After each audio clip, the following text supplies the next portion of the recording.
All right, Wayne Allyn here. Any progress on Ted Cruz? Oh, he's ready. Okay, well, we'll say hello to him then. United States Senator Ted Cruz, you're on with Wayne Root. How are you? I'm doing terrific. How about you? Good to see you. The first thing I wanted to do is I wanted to say kind of a condolence. I know that a friend of yours was killed in a plane accident yesterday, Joshua Baer, the founder of Capital Factory, which is one of the biggest venture capital for tech companies in the world. And in Texas, he was like the tech kingmaker. What a terrible tragedy to lose a great businessman like that. It really tragic. He was a bold thinker and entrepreneur and made a real difference in the Austin community. And we're grieving his loss in a tragic plane accident. Yeah, as a son of a butcher, which is what I am, son of a blue-collar butcher who's made it in the business world and has made a lot of money, I just love capitalists. I love people that go out there and they fight and they make money in a great capitalist nation. And I just feel sorrow whenever we lose one of them. And this guy, puts me to shame. What a successful, amazing guy this guy was. So our condolences to his family, Joshua Baer of Capital Factory in Austin, Texas. Terrible loss. President Trump earlier today, and then we'll get to all the questions we plan on getting to, but I wanted to get a comment from you. Trump at the G7, he's always funny. He called Obama a dumb son of a bitch. And I would argue with that comment, Ted. I think it was wrong. I think it was not a comment I would make. He is a evil son of a bitch. He's not a dumb one. President Obama is not stupid. He is smart, and he wanted to destroy capitalism and all the things that I think make America great. I don't think any of it was a mistake. I don't think he's incompetent. I don't think he's dumb. So Trump is right to totally despise him, but I think it was the wrong adjective in front of son of a bitch. I think he's evil, not dumb. Your thoughts? Yeah, look, I agree with you. The way I would put it is I think Barack Obama is a true believer. I think he is a socialist, if not a full-out Marxist. I think actually a lot of the dissent of the Democrat Party into crazy town, into open border, release criminals, embrace Hamas. I think Barack Obama started that entire dissent. Yes, he did.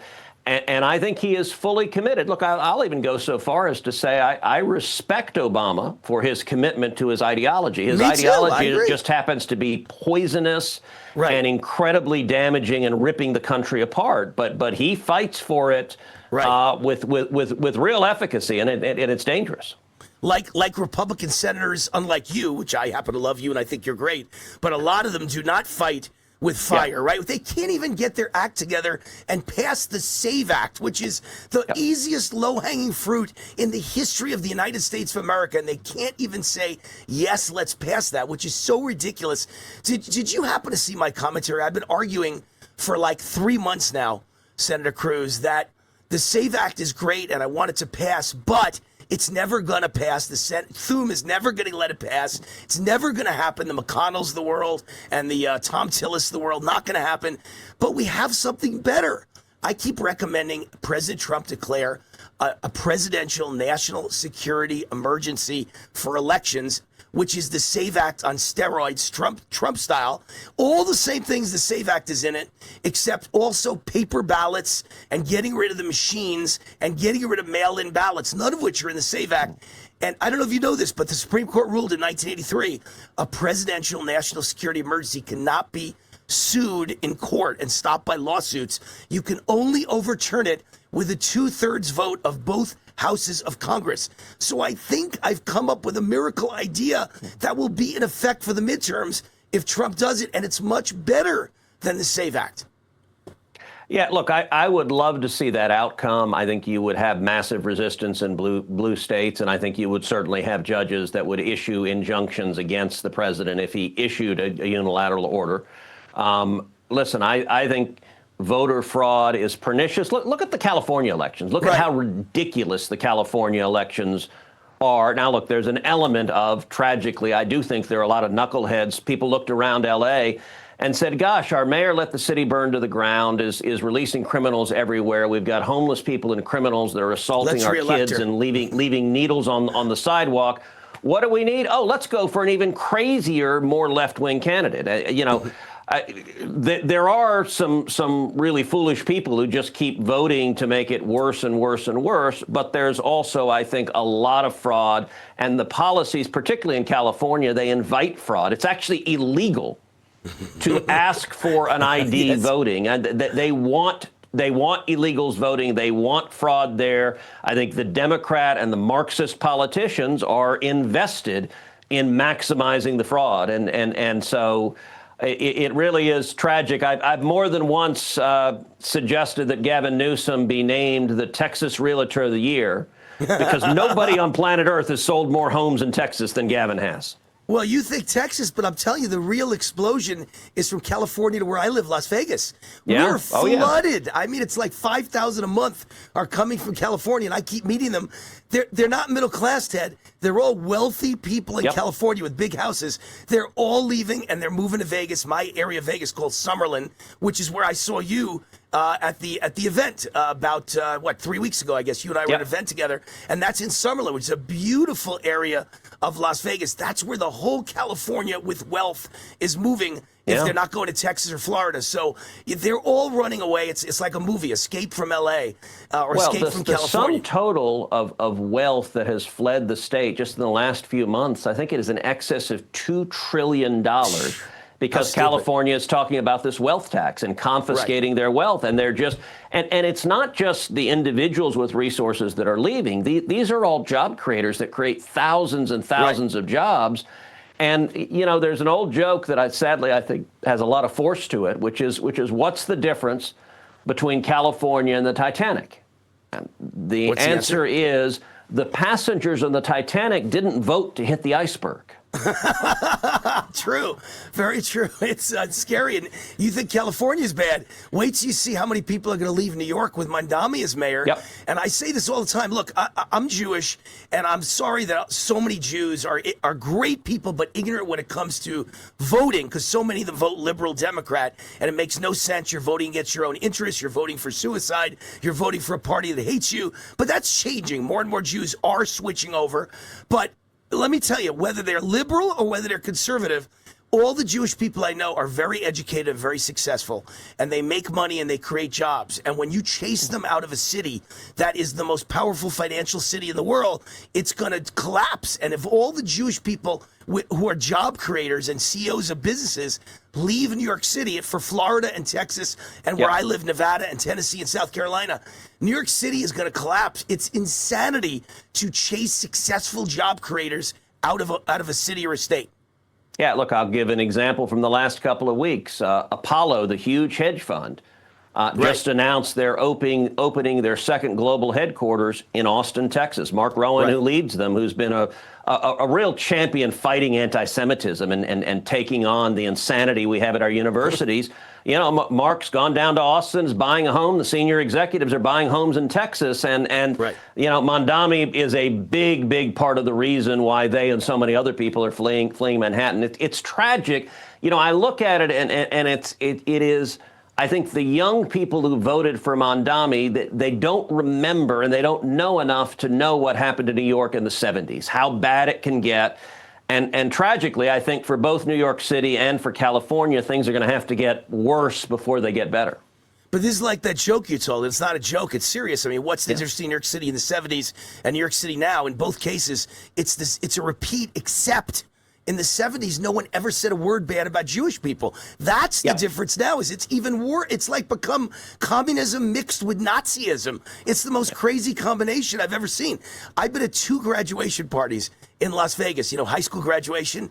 Friends of mine and my wife's and their kids were graduating in the last month. And in both of them were these beautiful, wonderful, smart kids all graduating the best schools in Vegas. And guess where they're all going? Not one of them has chosen an Ivy League school. Almost every kid I met is going to SMU. SMU is like the new Harvard for people who have common sense that don't want to go place where they're hated. So, I mean, everyone is looking at Texas and going, it's safe for my kids to go to Texas. It's not safe for my kids to go to Boston or New York. Yeah, now look at it. Unquestionably, that pattern is happening more and more, and you're seeing people. Well, look at the anti-Semitic protests. Some people say, well, gosh, it's happening everywhere, and that was not true. The vicious anti-Semitic protests, they happened in blue states that were led by Democrat governors. They happened in New York. They happened in Connecticut. They happened in Pennsylvania. They happened in Illinois. They happened in New Jersey. They happened in Washington State. They happened in California. You know where they didn't happen? They didn't happen in Texas. They didn't happen in Florida. They didn't happen in Tennessee. And by the way, like, let's take Texas for a minute.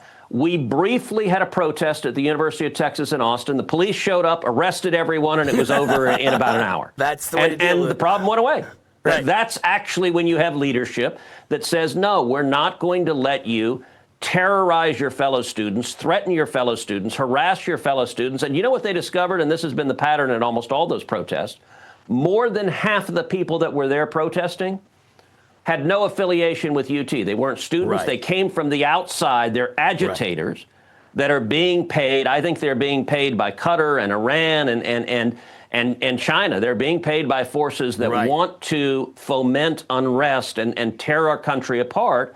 And you noted, look, in Manhattan, Comrade Mondami is a perfect illustration of the Green-Red Alliance, how Islamists and Marxists, they intersect, and they both hate the same people. And that is where the left is today in America. And that's why I'm so anti-Tucker Carlson's and the Candace Owens and even Marjorie Taylor Greene. I think those people are so dangerous because I ask my fellow conservatives, Senator Cruz, have you ever agreed with the left on anything? They're wrong about everything. Have they ever been right about anything? So how come you're now taking their side with Jew hatred when it's all coming from the left and now you're dumb enough to agree with them? They've never been right about anything before, so they're not right about Jew hatred and they're not right about Israel. They're wrong because they're agreeing with the most radical communist people in the world. So you know you shouldn't be on their side. How silly. Yeah, look, it is pernicious. And if you look on the left, anti-Semitism, Jew hatred really began rising on the left in the last 10 years or so. Obama. And yes, Obama. Absolutely. And the Democrat leadership, they by and large just looked the other way. They hoped it would go away, and it's basically consumed their party. It is now rising on the right, and you listed some of the most prominent people that are pushing this poison. And I believe, Wayne, without exaggeration, this is an existential fight, that because anti-Semitism is a gateway drug for anti-capitalism and anti-Americanism. And you can see it with Mondami. You could see it with Tucker Carlson, who starts by attacking Jews and Israel seemingly every show, but then quickly goes down the road of attacking President Trump viciously, praising Nicolas Maduro, a communist, praising the leaders of Iran, attacking... And buying a home in Qatar. Buying Yeah. a home in Qatar. He's living part-time in Qatar now. Something is wrong with Tucker. I don't know if they paid him, $500 million to turn on America. I don't know what it is, but it's so bizarre, Ted Cruz. Can you imagine anyone saying my new second home is in Qatar? It's just bizarre. All right, let's switch gears because we don't have much time left for you. I know your time is valuable. I want to get to one last point that matters, which is the Iran deal. Yeah. It's very controversial. I'm a guy whose pulse is on American people. I get thousands of fan mails because I give out my email on every show, my podcast, my 2 TV shows, and my radio show. I give out my email, wayneroot@gmail.com, and I hear what people say. It's very divided whether they agree. They think we should have finished the job, and Trump didn't go far enough, and he should have been a lot stricter with them, a lot tougher with them. And then half the people say, glad we're getting out. I never wanted to go in the first place, and we got to get back to the economy and inflation and get away from Iran. And I'm kind of in the middle. I kind of agree with both sides, so I'm not quite sure where to go. Tell me what you think about the new Iran deal negotiated by Art of the Deal, President Trump. So look, if you want to get out, but don't give them a damn penny. History teaches that giving billions of dollars to theocratic lunatics who want to murder us is a really, really bad idea. And I think the president, unfortunately, is receiving really bad advice on this deal. This deal, assuming the terms that have been leaked are accurate, and they're still somewhat shrouded in darkness, but if what's been leaked is accurate, this deal starts by giving somewhere between $10 to $30 billion to Iran right at the front before they make even a single nuclear concession. I think that is a mistake. That money will be used to fund terrorists. That money will be used to build weapons that will be used to kill Americans.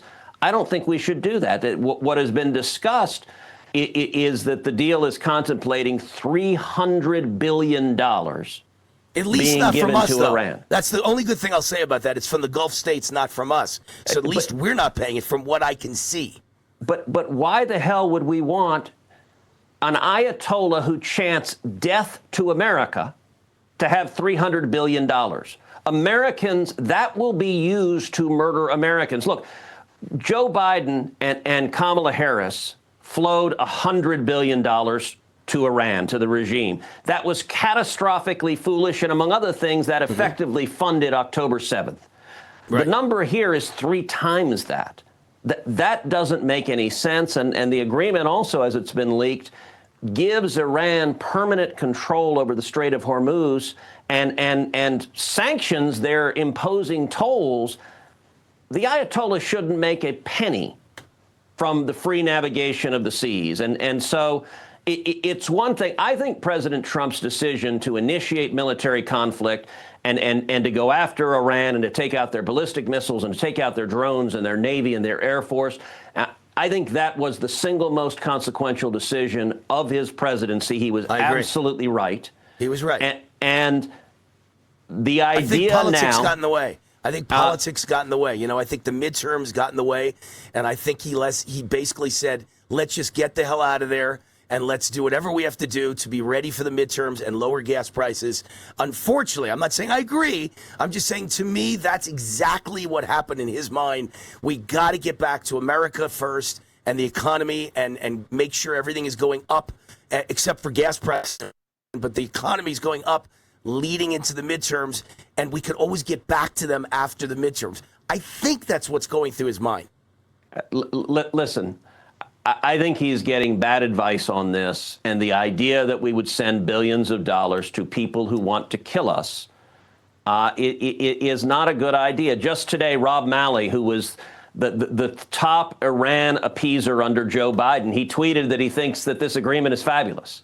Like, well, that should tell you something. That's not good. That is not good. No, it's not good at all. You know, I think back during when Obama was president and John Kerry was Secretary of State, and there was a political cartoon that had the Ayatollah yelling, "Death to America," and it had John Kerry responding with, "Can we meet you halfway?" That's scary. Yes. That's scary. And with him riding his bicycle and then he falls down and breaks his leg. I mean, he's the word putz. You know, as Jewish growing up, the word putz, schmuck, that is John Kerry. He's such a putz and such a schmuck. All right. Look, there's just the trouble is I don't think any of them are really incompetent, stupid, dumb putz or schmuck. The reality is, we joke about it, but the reality is, Ted, I think they're all evil. I think the whole left has become so radical and so evil. Yeah, their intent is to destroy America. It's not because they're incompetent. It's because they know exactly what they're doing. We got to run. I know you got to run. We're taking a break. United States Senator Ted Cruz, one of my favorite politicians in America. You're a good man, Ted. And thank God we've got you. Thank God we got you. All right. We'll be right back. Wayne, now the root is on fire. Be right back.